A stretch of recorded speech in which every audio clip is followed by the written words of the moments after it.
사람은 누구에게나 쉽게 남들에게 말하지 못하는 그런 부족함이 있습니다. 그것을 다른 말로 이 부족함을 결핍이라고 말할 수가 있겠는데, 이 결핍이라는 것을 사전적인 의미에서 보면은 있어야 할 것이 부족하여서 또 부족하거나 모자른 상태를 결핍이라고 하는데, 어떤 사람에게는 건강이 그런 것이 될 수가 있겠고, 또 경제적인 문제, 삶의 문제니까요, 또 그런 것도 있겠고, 관계적인 문제, 어떤 사람은 가정에서 그런 결핍의 문제가 있을 수 있고, 함께 아내와 남편과 자녀들과 부모님과 함께 있는데도 마치 없는 것 같고, 나 혼자 있는 것 같고, 또 너무너무 사랑했던 사이, 너무너무 행복했던 그렇게 즐거운 사이였지만 관계가 무너져가지고 그런 결핍에 그 사람이 생각이 나고, 또 그 사람의 모습들이 기억이 나고 하는 그런 결핍으로 살아갈 때가 있습니다.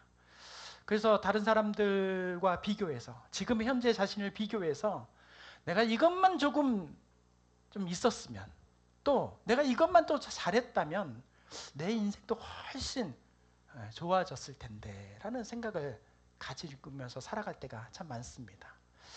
저에게도 그런 결핍이 있었습니다. 물론 지금도 많고요. 저에게 결핍이라고 뭐라고 생각하면서, 제가 키가 진짜 크잖아요. 키가 키가 큰데 제가 어렸을 때 너무너무 컸기 때문에, 내가 180만 좀 됐어도, 아니 170만 됐어도, 너 이렇게 말을 하니까 목사님 170도 안 되셨구나. 저는 해결이 좀 됐으니까 이런 건 이제 웃으면서 얘기할 수 있어요. 이렇게 웃으면서 170만 좀 됐어도 라는 생각을 하면서 이렇게 살아갔을 때가 있는데, 그 웃음 속에는 사실 제가 어렸을 때 상처가 있어요. 저 중학교 1학년 때 저희 반에서 저희 반 학생들이 72명이었습니다. 뭐 여기에 어르신들은 더 많으신 분들도 있었겠지만 우리 어렸을 때는 그랬잖아요. 그렇죠? 네, 이효진 주사님. 네. 이효진 주사님은 아닌가요? 네. 반 학생들이 72명이었어요. 거기서 제 번호가 몇 번이었겠어요? 72번. 네. 왜냐? 키 큰 애가 1번. 네. 제가 제일 키가 작아서 72번. 월요일마다 학교에 운동장에 나가서 조례를 하는데, 나가면은 제가 맨 뒤에. 그러니까 사실 그때 제가 어린 마음이었지만, 왜 나는 키가 이렇게 제일 작아서 사람들도 보이지도 않고, 저 안에서 교장 선생님이 뭐라고 한지도 잘 들리지도 않고, 그런 상황들이 너무 많아가지고 참 창피하기도 하고 부끄러웠습니다. 그것이 저에게 늘 상처였습니다. 키가 조금만 더 컸으면 하는 생각을 했던 것이죠. 근데 더 큰 상처가 있었어요. 내가 이렇게 고민을 좀 했어요.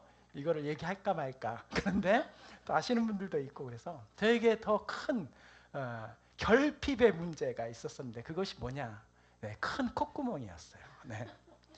키도 작고 몸도 작고, 그런데 저에 있는 콧구멍이 큰 거예요. 얼굴도 이만한데 코가 좀 컸던 것 같아요. 그래서 짓궂은 우리 형 같은 경우가, 저 형님 지금은 목사님이세요. 네.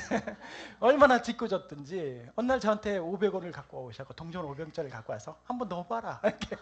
근데 저는 너무너무 또 순수했던 것이죠. 또 넣었어요. 그랬더니 그날 이후로 이것이 얼마나 놀림거리가 됐던지 하면서 참 그날 이후로 괴로웠었습니다.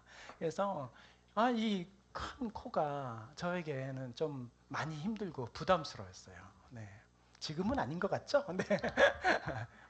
그럴 때는 그렇게 커 보였습니다. 그렇게 그 콧구멍으로 인하여서 하나님께서 왜 나를 이렇게 만드셨을까? 왜 나는 키도 좀 크고 좀 콧구멍도 조금 작았으면은 애들한테 놀림도 안 당하고 그렇게 됐을 텐데, 저는 그것이 늘 언제나 생각이 났어요. 그러니까 저에게는 그것이 저의 부족함과 결핍의 상징이었었습니다. 왜 나는 이랬을까?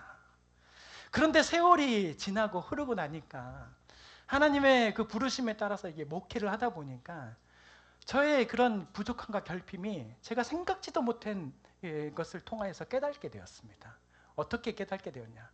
작은 키가 왠지 다른 사람들에게는 좀 편안한 모습으로 다가갈 수 있었고, 물론 큰 키도 편안할 수 있었겠죠. 그렇지만 제 생각은 그래요. 네, 왜 작은 키가 왠지 부담스럽지 않고 그냥 편안하게 받아들일 수 있는 그런 삶이지 않았을까라는 생각을 좀 해보고요. 또 저에게는 큰 컴플렉스였던 그 이 큰 콧구멍이 그 사역 가운데 귀하게 또 사용이 되는 거예요. 제가 음악을 사실 뭐 전공도 하기도 했지만 제가 음감이 뭐 또는 박자나 반주해 보시는 분들이 잘 알아요. 예, 박자나 이런 음정이나 이런 것들이 참 뛰어난 사람이 아니에요. 참, 그러니까 음악 실력이 있는 사람이 아닌 거예요. 그런데 오랫동안 찬양 인도하면서 또 이렇게 여러분들 앞에서 설교를 할 수 있는 것이 고민 가만히 생각을 해보니까 어쩌면은 긴 호흡, 순간적으로 저에게 그러니까 그나마 이런 호흡을 잘 할 수 있고 순간적으로 들어오는 호흡이 저에게는 제 몸에 비해서 있었고 또 상황이 있었기 때문에 그래서 좀 찬양 인도나 음악적인 성향적인 부분들이 좀 도움이 되지 않았을까라는 생각을 해보는 거예요.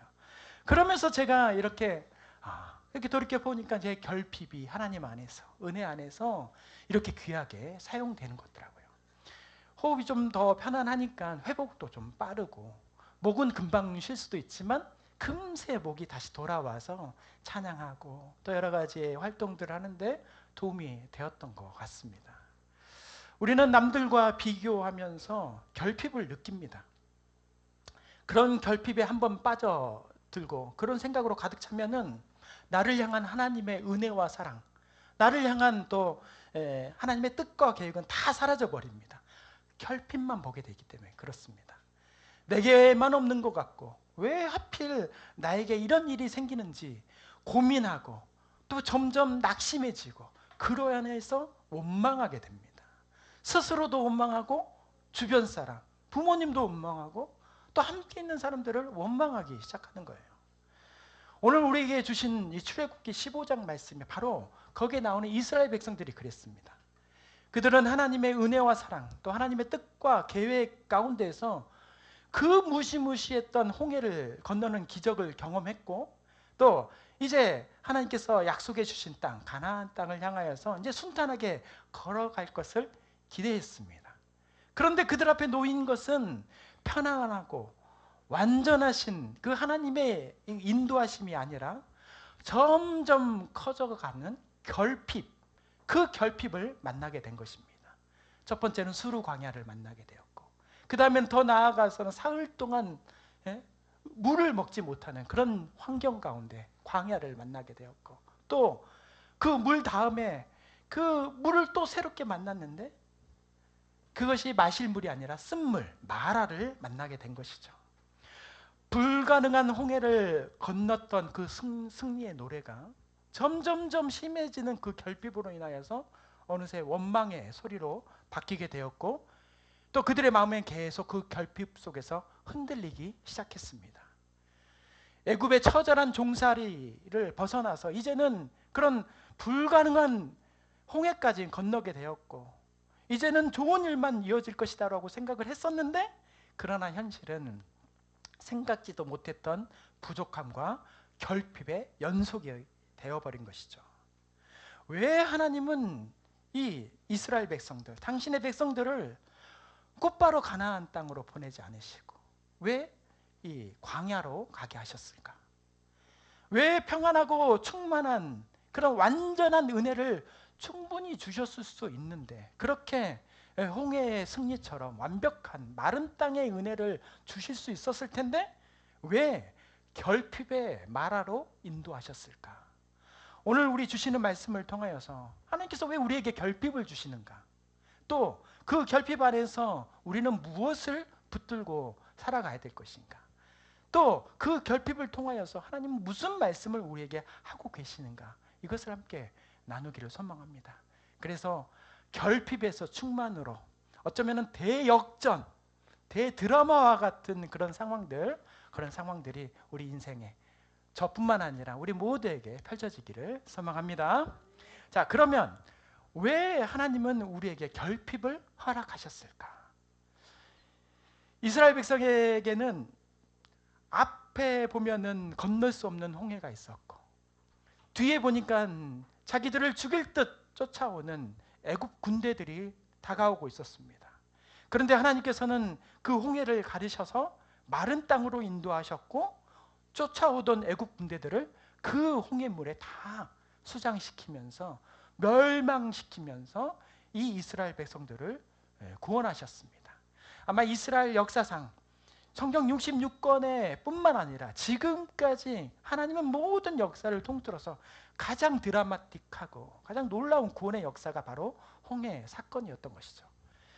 그렇게 그런 귀한 경험을 했는데 그런 감격이 얼마나 행복하고 놀라운 일이었는지 오늘 말씀 출애굽기 15장 앞에 보면은 모세뿐만 아니라 온 이스라엘 백성들이 함께 하나님을 찬양하면서 여호와를 찬송하리니 그는 높고 영화로우시도다 라면서 하나님의 높으심과 하나님께서 놀랍게 보여주신 것들을 보면서 춤추면서 찬양하고 하나님께 경배를 했습니다.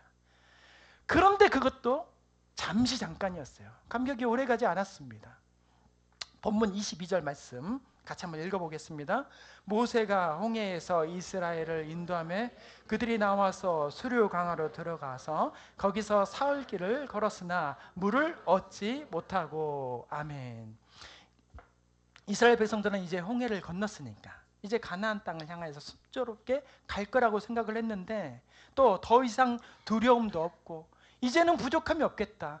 그 놀라운 일을 이루신 하나님께서 이렇게 우리를 챙기시고 이끌어 주시고 함께 하시는데 우리가 무슨 어려움이 있겠어 라고 시작을 했는데 근데 막상 홍해를 건너고 나서 가나안 땅으로 갈 줄 알았는데 가나안 땅으로 가지 않았던 것이죠.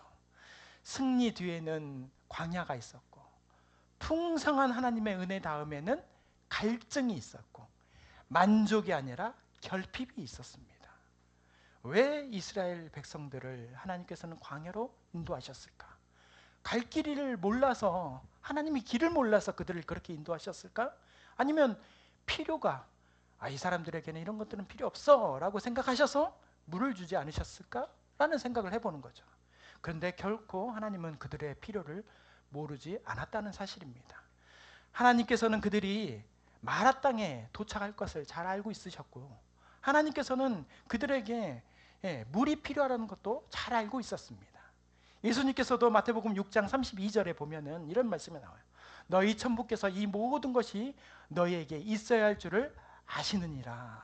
아멘. 이 말씀처럼 우리 하나님께서는 우리의 모든 필요와 우리가 가야 할 것, 우리가 소망하고 있는 것, 우리의 필요, 우리가 바라고 있는 소망들 다 잘 알고 계세요. 어떤 것이 당신의 간절한 마음인지를 하나님께서는 잘 알고 계십니다. 그래서 우리의 모든 것을 잘 아시는 하나님이신데 그것을 하나님께서 모르시지 않는다는 것이죠. 다시 말해서 하나님께서는 이스라엘 백성들을 광야로 인도하신 것은 잘못 인도하신 것이 아니라 분명한 목적이 있었다라는 사실입니다. 목적이 있었다는 거죠. 홍해는 하나님께서 이스라엘 백성들의 몸을 애굽에서 빼내신 건져낸 사건이라면 광야는 그 아직도 애굽에서 살고 있는 그 이스라엘 백성들의 마음, 이 마음을 빼내고 변화시키는 과정이었다라는 것입니다. 광야가 바로 그런 것입니다. 마음을 새롭게 하고 마음을 빼내어서 변화시키는 과정이 바로 광야의 시간이라는 것입니다. 몸은 이미 애굽을 떠났지만 마음은 아직도 애굽에 머물러 있는 것이 이스라엘 백성이었어요.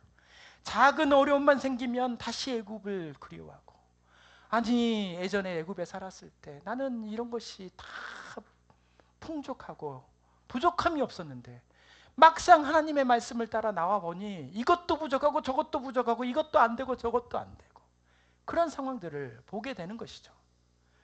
하나님보다는 눈앞에 있는 환경을 바라보니까 우리 마음들이 여전히 애굽에 사는 것과 다를 바가 없었습니다.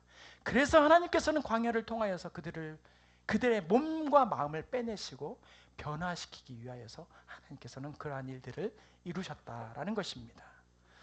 우리는 부족함과 이런 결핍의 모습을 보면서 우리는 실패라고도 생각을 합니다. 저도 제 그 작은 키와 그것을 보면서 저에게는 언제나 저에게는 아유 나는 이렇게 실패작인가 봐 하면서 내 모습이 그렇게 보기가 싫었던 적이 있었어요. 결핍만 보면은 그렇게 실패의 모습만 보게 됩니다. 근데 하나님께서는 우리의 부족함과 결핍을 통하여서 우리의 몸과 마음을 살펴주시고 우리를 새롭게 하시는 줄 믿습니다. 그것을 붙잡아야 되는 거예요. 신명기 8장 2절 말씀 우리 같이 한번 읽어보겠습니다. 내 하나님 여호와께서 이 40년 동안에 너로 광야의 길을 걷게 하신 것을 기억하라. 이는 너를 낮추시며 너를 시험하사 내 마음이 어떠한지 그의 명령을 지키는지 아니 지키는지 알려 하심이라. 아멘. 기억하라는 거예요. 무엇을 기억하라? 이 말씀을 지키는지 안 지키는지. 근데 여기서 시험이라는 말씀을 표현을 하셨는데 하나님께서 우리를 몰라서 시험하시는 게 아니고 우리를 그렇게 테스트하는 것이 아니고 광야를 통하여서 우리가 우리의 모습을 알게 하기 위하여서 이러한 일들을 주셨다라는 것입니다. 평소에 우리가 믿음이 좋은 줄 알았는데 막상 어려움을 만나니까 원망이 막 내 입에서 나오고 그런 분들이 있잖아요. 나는 믿음이 나는 믿음이 좋은 것 같아. 그런데 막상 어려움을 만났을 때 내 마음속에 불평이 확 나오는 거, 그런 경우가 있습니다. 감사하는 사람인 줄 알았는데 부족함을 만나니까 염려가 생기고 또 용서할 수 있는, 나는 어떤 거든 다 용서할 수 있어 라고 생각을 했는데 작은 상처에 그런 상처를 받자마자 나의 마음은 여전히 분노가 가득 차고 생각할 때마다 그 생각이 나고 그런 모습들을 발견하게 됩니다. 치약을 누르면 어떻게 돼요? 치약을 누르면 치약이 나와요. 쭉 누르면 쭉 나와요. 광야가 바로 그런 거예요. 하나님께서는 그런 도구로 사용하신 것입니다. 광야를 통하여서 내 마음과 내 몸을 누르시는 거예요. 내 상황을 누르시는 거예요. 너희 마음속에는 무엇이 가득하고 있는지, 아멘으로 가득하 있는지 할렐루야로 가득하 있는지 아니면 아이고로 가득하 있는지 오메로 가득하 있는지. 전라도 말에는 오메라는 말을 해요. 오메오메 막 그래요. 네. 순간적으로 그런 말들이 나와요. 이것도 감사, 이것도 은혜, 이런 아픔도 다시 한번 내가 하나님께서 나에게 무엇을 의미하고 계시는지 이런 것을 바라보게 하시는 어쩌면 그런 도구로 사용될 수 있다라는 것을 깨닫으시길 바랍니다. 그러므로 하나님께서 우리에게 결핍을 허락하시는 이유는 우리를 넘어뜨리기 위한 것이 아니라 우리를 새롭게 세우는 것이고, 우리를 괴롭히기 위해서 이런 광야의 시험들을 허락하신 것이 아니라 우리 안에서 하나님만 의지하는 사람으로 세우시기 위함인 줄 믿습니다. 그래서 우리가 결핍을, 어려움, 부족함들을 만날 때 왜 나에게 이런 일들이 일어났는가를 생각하는 것이 아니라 하나님께서는 이런 결핍을 통하여서 나에게 내가 무엇을 발견하게 하고 내가 무엇을 깨닫게 하고 무엇을 알게 하는 건지를 다시 한번 새롭게 깨닫는 그러한 시간들을 갖기를 소망합니다. 바로 그런 결핍이 그러한 도구인 줄 믿습니다. 자, 다음으로는 지금 내가 해야 될 것은 원망이 아니라 기도라는 것입니다. 아멘이시죠? 네, 원망이 아니라 기도라는 것입니다. 사흘 동안 물을 찾지 못했던 백성들이 이제 마침내 물을 발견했습니다. 저에 아마 이렇게 보니까 이 물이 보이는 거예요. 그래서 사람들이 막 뛰어가지 않았겠습니까? 그래서 허겁지겁 마셨더니 그 물이 어떤 거예요? 쓴물. 그래서 이 마라라는 말이 히브리어로 쓴물이 쓰다라는 뜻이에요. 쓰다. 기껏 발견했더니 이제 나는 살았구나 라고 생각했는데 그것이 쓴 물이었다는 거예요. 마시지 못할 물이었다는 거예요. 기대만큼 원망이 더 컸어요. 그럴 수 있잖아요. 너무너무 기대했던 일인데 그것이 안 되니까 내 마음속에는 이제 실망이 크고 원망이 막 자리 잡게 되는 거예요. 오늘 보면 24절 말씀 같이 한번 읽어보겠습니다.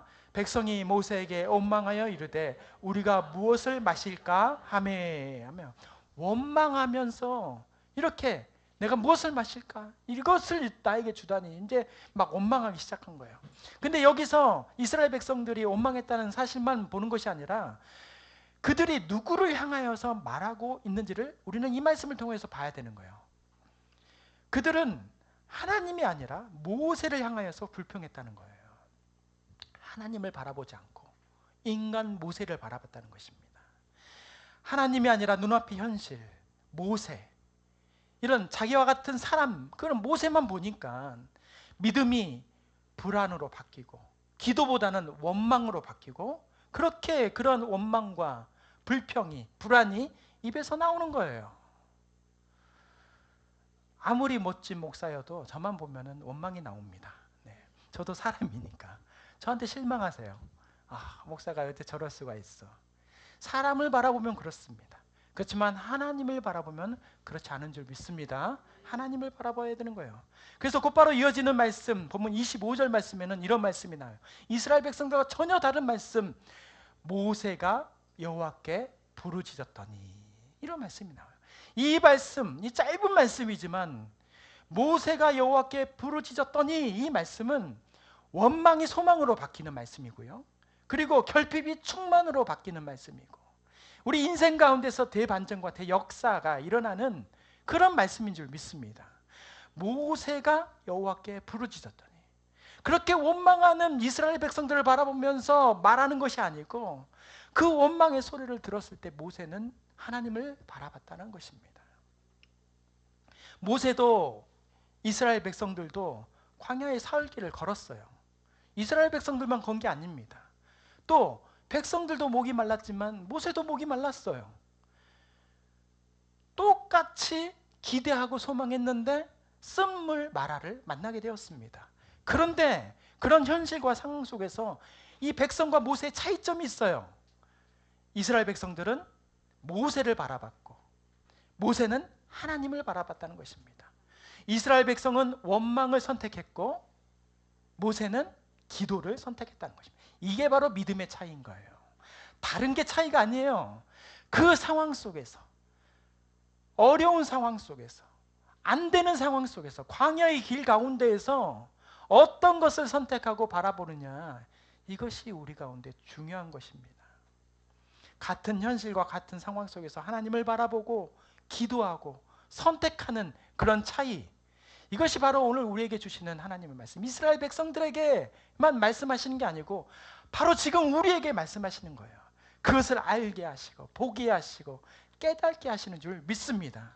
이런 상황에서 너는 무엇을 바라고 있느냐, 너는 누구에게 말을 하고 있느냐라고 있는 거예요. 이 말씀을 하나님께서는 우리에게 말씀하십니다.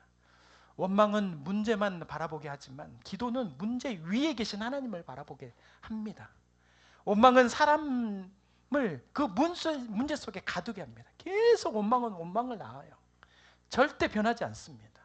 그런데 기도는 그 원망을 바꾸셔서 새롭게 하신 길을 보여주시는 것입니다. 하나님께서는 그 일들을 오늘 이 말씀을 통해서 보여주시는 것입니다. 그래서 사도 바울은 빌립보서 4장 6절에서 7절 말씀, 귀한 말씀인데 우리 같이 한번 합독해서 읽어보겠습니다. 아무것도 염려하지 말고 다만 모든 길에 기도와 간구로 너희 구할 것을 감사함으로 하나님께 아뢰라. 그리하면 모든 지각에 뛰어난 하나님의 평강이 그리스도 예수 아래서 너희 마음과 생각을 지키시리라. 아멘. 이렇게 사도 바울은 말씀한 거예요. 우리와 같은 똑같은 사람이었지만 그 사도 바울은 오늘 우리 가운데 이렇게 말씀해 주시는 겁니다. 이 말씀에 처음에 보면 아무것도 염려하지 말래요. 어떻게 이렇게 말씀할 수가 있느냐. 우리의 염려는 아무것도 염려하지 말라. 염려는 그런 현실과 상황을 절대 바꿀 수 없다는 것을 사도 바울은 우리 가운데 말씀해 주시는 거예요. 그런데 여기서 중요한 것은 감사함으로 구하는 기도와 간구가 중요하다는 거예요. 그 감사함으로 하는 그 기도와 간구로 인하여서 우리는 평강, 하나님의 평강을 갖게 해준다라는 말씀입니다. 우리의 생각과 마음에 평강이 없으면 다 무너집니다. 어떤 상황 가운데서도 그것을 보면서 불안하고 떨고 괴로워하면은 그건 무너지는 거예요. 그런데 어떤 일들을 바라보면서 내 마음이 넉넉하고 평안해지고, 물론 쉬운 일은 아니에요. 그렇지만 내가 그것을 하나님께서 나에게 이끌어 주실 것이다, 이 일들은 하나님께서 나에게 허락하신 일이야 라고 그런 믿음의 어떤 가락만 붙잡기만 하면은 우리 가운데 평강이 있는 거예요. 그때부터 우리는 우리 마음 가운데 소망이 생기는 거, 길이 열리는 것입니다. 절대로 그 가운데에서 염려는 우리는 행복해질 수가 없는 거예요. 염려가 사라질 줄 믿습니다. 염려를 사라지게 해야 되는 거예요. 근데 그 염려가 사라지지 않아요. 목사님, 저도 힘들더라고요. 지금도 힘들어요. 이걸 쓰면서도 나에게는 염려가 너무 많은데 라고 하면서도 쓰는데, 그런데 그 염려에만 머무는 것이 아니라 기도의 마음, 기도의 모습으로 나아가야 된다는 것이에요. 자, 이어지는 본문 25절 말씀 우리 다시 한번 같이 읽어보겠습니다. 모세가 여호와께 부르짖었더니 여호와께서 그에게 한 나뭇가지를 가리키니 그가 물에 던지니 물이 달게 되었더라. 거기서 여호와께서 그들을 위하여 법도와 율례를 정하시고 그들을 시험하실세. 아멘. 하나님께서는 처음부터 그들에게 쓴물을 단물로 바꿔주지 않으셨습니다. 먼저 모세를 기도하게 하셨고 또 그 기도를 통하여서 방법을 가르쳐 주셨습니다. 이것이 아주 중요한 말씀인 거예요. 우리 가운데 교훈이 돼야 돼요. 이 말씀을 보고 우리는 다시 한번 그것을 깊이 깨달아야 돼요. 기도하게 하셨고 그 다음에 길을 열어 방법을 알려주셨다.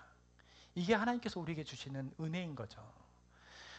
문제 앞에서 우리가 기도할 때 알게 하시고 보여주시고 그 방법으로 해결해 주시는 것은 마치 우리가 기도를 하면 짠 하고 변하는 마술과 같은 것이 아니고, 이 기도라는 것은 문제를 통하여서 하나님의 뜻을 발견하고 알게 하는 통로로 삼아 주신다는 것입니다.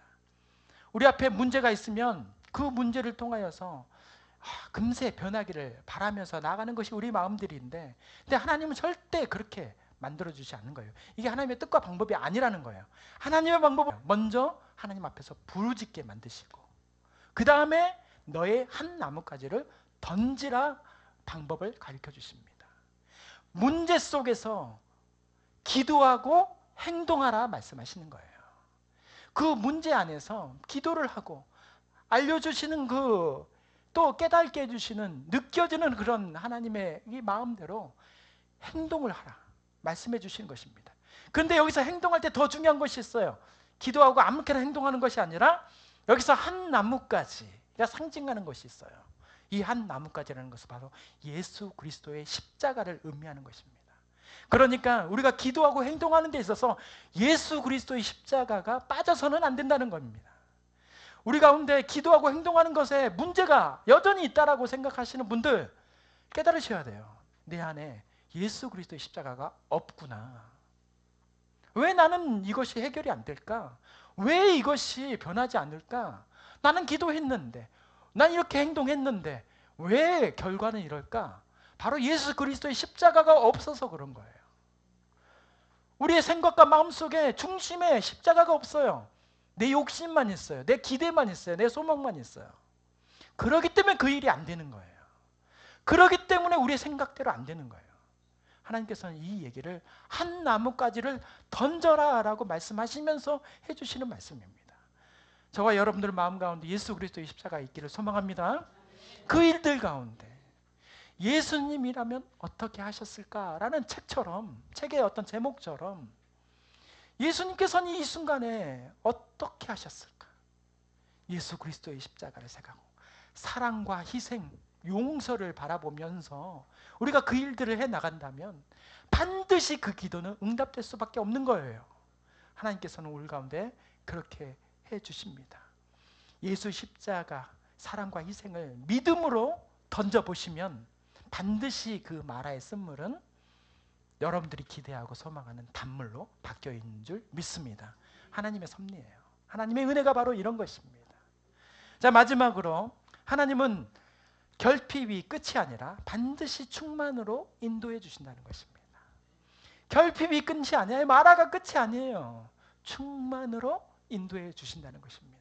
본문 27절 말씀 우리 같이 한번 읽어보겠습니다. 그들이 엘림에 이르니 거기에 물샘 열둘과 종려나무 70그루가 있는지라. 거기서 그들이 그물 곁에 장막을 치니라. 아멘. 이 마라의 쓴물 이야기, 어쩌면 이스라엘 백성들에게 첫 번째 이야기, 요한복음의 말씀의 첫 번째 기적이 뭐냐면은 가나안 혼인잔치와 같은 것인데 그것도 3일 후에 일어난 이런 말씀과 연결이 많이 됩니다. 나중에 그런 이야기들 좀 같이 해보는 걸로 하고요. 뭐 그런 것처럼 어쩌면 이스라엘 백성들의 그 첫 번째 여정의 길 가운데 있었던 이 마라의 쓴물의 이야기는 그냥 단물로 변화버린 걸로 끝난 것이 아니에요. 그 이어지는 이 말씀, 오늘 27절 말씀, 어쩌면 얼핏 지나가면서 기록되어진 말씀인 것 같지만 이 말씀은 우리에게 큰 위로해 주시는 말씀이에요. 그 과정 가운데, 그 연단 가운데, 광야 길 가운데 하나님께서 우리 가운데 어떤 것을 예비해 주시는가, 우리에게 어떤 것을 허락하고 계시는가에 대한 이 증거가 바로 이 말씀입니다. 이스라엘 백성들은 온통 마라만 보고 있었거든요. 왜냐하면 마라가 필요했기 때문에, 물이 필요했기 때문에, 또 어렵게 찾는 물이 쓴물이었기 때문에 이것만 보고 이것만 생각하면서 하나님은 이제 우리를 버리셨어, 우리를 이제는 생각질 않으시나 봐 하면서 온통 우리 마음 가운데서 말 안에 쓴물이네, 이걸로 어떻게 해야 되나, 이런 것만 가득했던 거예요. 그런데 하나님께서는 이 마라의 이야기를 여기서 끝낸 것이 아니라 마라의 목적지는 마라가 아니라 엘림이었다라고 하나님께서는 말씀해 주신 것입니다. 하나님의 은혜는 결핍이 아니에요. 부족함이 아닙니다. 그것을 넘어서는 하나님의 은혜의 충만인 줄 믿습니다. 네. 무엇이 많아지는 것이 충만이 아니에요. 무엇이 가득해지는 게 충만이 아니에요. 이 의미를 잘 깨닫기를 바랍니다. 내 마음 가운데 어떤 것으로 가득해져 있는가, 꾹 짰는데 무엇으로 가득? 엘림이 바로 그런 거예요. 엘림이. 이스라엘 백성들은 마라에서 원망하고 있었을 때 하나님께서는 이미 그들을 앞서서 엘림을 준비하고 계셨습니다. 이스라엘 백성들은 눈앞의 현실만 바라보았지만 하나님께서는 그들의 끝 여정, 이 광야의 모든 여정들 다 지켜보고 계시고 가장 선한 길로, 이들에게 가장 필요한 길로 인도하고 계셨습니다. 이것이 바로 하나님의 인도하심이에요. 무엇을 많이 만들어지는 것이 인도하심이 아니에요. 우리에게 꼭 필요한 것, 저 사람에게 딱 맞는 것, 이것이 바로 하나님의 인도하심입니다. 우리는 어제와 오늘만 바라보지만 하나님께서는 우리의 내일까지도 바라보십니다. 그래서 하나님께서는 그 결핍을 지나서 우리가 도착할 충만이라는 것을 이미 예배하고 계시고 우리 가운데 허락해 주십니다.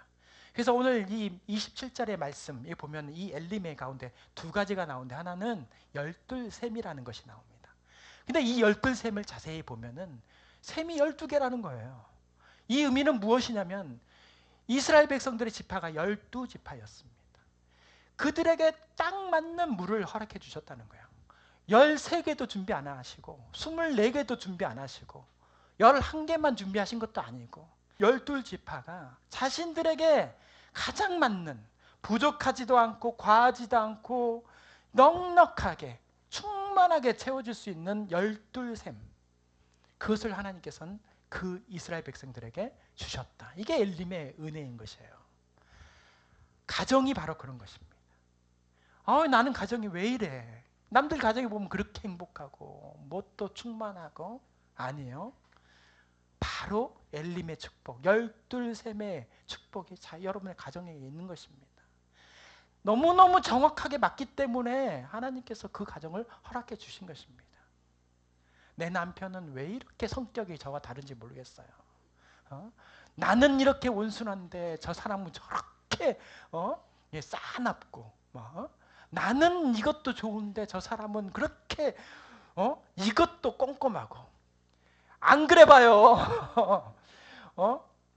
나는 막 뭐든지 좋다 그러면은 그건 집이 엉망진창이 될 거예요. 딱 맞는 그 남편을 주신 거예요. 딱 맞는 아내를 주신 거예요. 나는 이렇게 온순한데 그렇게 마음에 있으면 다 세상에 휘둘리면서 살아요. 그렇게 강하게 진념이 있고 생각이 있고 이런 사람이 자기 의견을 잘 얘기할 수 있고 이런 남편과 아내가 있기 때문에 가정이 유지가 되는 거예요. 하나님께서는 너무너무 정확하게 자, 손 한번 이렇게 한번 해보세요. 네. 그래서 이렇게 해보세요. 네. 다 해보세요. 다. 네. 눈 감지 마시고 다 이렇게 거기에 이렇게 해보세요. 이렇게. 그럼 딱 껴보세요. 딱 껴져요. 네, 안 껴진 분 있어요? 네. 하나님, 저 손가락이 너무 커가지고요. 너무 짧아가지고 안 껴져요. 절대 그러지 않아요. 근데 중요한 것은요. 이렇게 자 껴보세요. 그리고 딱 해보세요. 뭐예요? 네, 기도손. 여기 있네. 네. 기도손. 내 손, 다른 손, 남편과 아내의 손을 꽉 잡아서 뭐 하라는 거예요? 이게 안 풀어지게 기도하라는 거예요. 네. 풀어질 수 있어요. 내 생각만 하면은. 풀어질 수 있지만 우리가 기도 가운데 엘림의 축복을 생각하고 소망하면은 절대 풀어지지 않습니다. 기도로 가득한 가정 되기를 소망합니다. 그러면 이른 구류의 종려나무, 이것은 하나님께서 이 이스라엘 백성 뜨거운, 지금 얼마나 뜨거워요. 나무라도 없으면 밖에서 있을 수가 없을 정도로 너무너무 뜨겁습니다.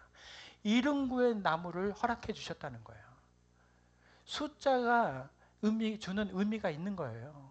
7 곱하기 10, 3 더하기 4. 여러 가지 하나님께서 완벽한 세상의 하늘의 숫자, 땅의 숫자, 세상의 모든 완벽한 열을 다 곱해가지고 그들에게 충만하게 하나님께서 79루 나무만 주셨네 라고 아니에요. 그런 것을 가운데 어떻게 79루 나무에서 200만의 이스라엘 백성들이 200만 정도의 숫자가 했다는데 79루 나무에 어떻게 쉴 수 있었겠습니까? 묻지도 따지도 마시고, 하나님의 은혜는 바로 그런 거예요. 나이난 생명만 묻지고 따지는 것이 아니에요. 네. 묻지도 마시고 따지지도 마시고 하는 것이 바로 하나님의 은혜예요. 하나님께서 주시는 상징의 은혜입니다. 오병이어가 바로 그런 것이잖아요. 우리의 생각으로는 도저히 그것들을 감당할 수 없는데 70그루의 종려나무 아래에서 이스라엘 백성들이 편안하게 쉬었대요. 엘림의 축복이 있었대요. 내 생각으로는 도저히 그것이 부족하고 연약하고 아무것도 아닌 것 같고 이걸로는 안 될 것 같은데 우리에게 주신 것이 바로 엘림이라는 것입니다. 열둘샘 이릉구의 종려나무, 여러분들에게 지금도 하나님께서 주시고 허락하여 주시는 줄 믿습니다.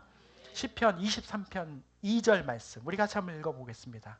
그가 나를 푸른 초장에 누이시며 쉴만한 물가로 인도하시는도다. 아멘. 저는 이 말씀을 준비하면서도 다시 한번 생각을 했지만, 저는 우리 공간이 뭐예요? quiet time, 쉴만한,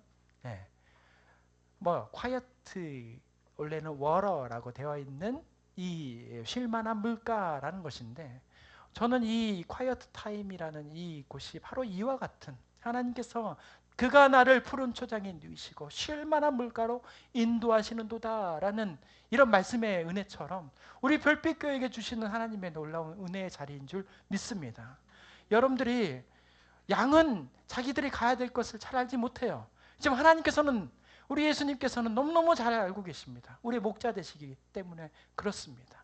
우리가 어디로 가야 될지, 어디서 쉬어야 될지, 어디서 말씀을 나눠야 될지, 어디서 사랑을 나눠야 될지, 어디서 용서를 배워야 될지, 어디서 겸손을 배워야 될지 하나님께서는 너무너무 잘 알고 계셨기 때문에 여러분들을 딱 맞는 엘림의 축복으로 이 자리를 불러주신 거예요.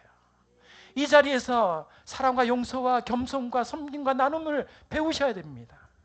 이곳에서 함께 그런 마음들, 저에게 왜 커피를 만들게 하시고 또 손님들을 대접하고 어서 오세요 하루에도 수백 번씩 날하게 하고 인사하게 하시고 안녕히 가세요 하고 찾아주셔서 감사합니다라고 고백하게 하는가라고 저를 생각해 보니까 제가 그런 것이 부족했나 봐요. 목사인데 그게 부족했나 봐요. 하나님께서 저에게 그렇게 해서 사람들에게 인사하게 하시고 사랑을 나누게 해주시고, 때로는 불편한 것들이 있으면 그런 것들을 감수하게 하시고 이해하게 하시고 더 넓은 그릇이 되게 하시고, 저는 여기서 그런 쉴만한 물가로 인도하시는 목자 예수 그리스도를 배웁니다. 여러분들도 그렇게 배우시길 바랍니다. 이 작은 교회 공동체에서 무엇을 배우겠어? 그렇게 생각하면 아무것도 없어요. 그러나 이것을 소중하게 생각하고 귀하게 생각하다 보면은 이 광야 같은 곳에서 하나님께서는 마라의 쓴물만 배우게 하는 것이 아니고 그 이후에 이뤄지는 열둘 샘물의 기쁨과 이른 나무의 종려나무의 나무의 기쁨을 깊이를 잘 알게 해 주시는 것입니다. 로마서 8장 28절 말씀 같이 한번 읽어보겠습니다. 우리가 알거니와 하나님을 사랑하는 자 곧 그의 뜻대로 부르심을 입은 자에게는 모든 것이 합력하여 선을 이루니라. 아멘. 여기서 모든 것이 중요해요. 합력해서 선을 이루는데 모든 것이래요. 그러면 그 가운데서는 좋은 것만 있는 게 아니에요. 행복만 있는 게 아니에요. 아유, 기쁨으로만 그 합력해서 선을 이룬 것이 아니라는 것입니다. 여기에는 눈물도 있고, 여기에는 실패도 있고, 여기에는 절망도 있고, 때로는 결핍의 부족함도 있는 것입니다. 하나님께서는 그 모든 것을 포함해가지고 합력해서 선을 이루신다라는 말씀입니다. 오늘 우리에게 주신 하나님의 말씀이 바로 이런 것입니다. 저도 이 말씀을 같이 묵상하면서 저의 짧은 인생이지만 이제 50이 조금 넘은 제 그 반평생의 그 반백년의 인생이긴 하지만 그 인생 가운데서 저도 저를 돌아보니까 이것도 있었구나 저것도 있었구나. 그런데 그 모든 것을 합치셔서 왜 나를 공장에 보내셨을까? 왜 나를 지게차를 하게 하셨을까? 왜 나를 뭘 하게 하셨을까? 왜 나는 장구치게 하셨고 왜 나는 뭐 이런 걸 하게 하셨을까? 다 쓸모가 없나? 아니죠. 다 그 모든 것들을 통하여서 이 목회자의 소양, 이 덕목 여러 가지를 배우게 하시고 그것들 가운데서 가장 낮아지게 하시고 음악적인 방향도 또 그런 것들도 하게 하시고 여러 가지 부분들을 저를 하나하나 만드시는 그런 과정의 것들을 깨닫게 되었습니다. 저의 결핍이 결핍으로 끝난 것이 아니라 복, 충만, 엘림의 은혜로 하나님께서 우리를 채워가시는 것입니다. 하나님께서는 마라에서 우리의 믿음을 연단하시고 원망 대신 기도를 배우게 하신 후에 바로 엘림으로 인도하시는 줄 믿습니다. 이 엘림의 은혜가 여러분의 가정 가운데도 또 함께하고 있는 우리 별빛교회 가운데서도 또 부족해 보이고 연약해 보이지만 내 나라 내 민족 우리 대한민국 가운데서도 또는 지금 이 가운데 전쟁과 또 지진으로 얼마나 참혹해요. 순간적이지만 불과 30초도 안 됐대잖아요. 그 가운데서 모든 것이 순식간에 무너져 버리는 그런 가운데에서 아파하고 쓰러져 있고 죽어가는 많은 영혼들 가운데 그 하나님의 은혜가 있기를 소망합니다. 기도하겠습니다.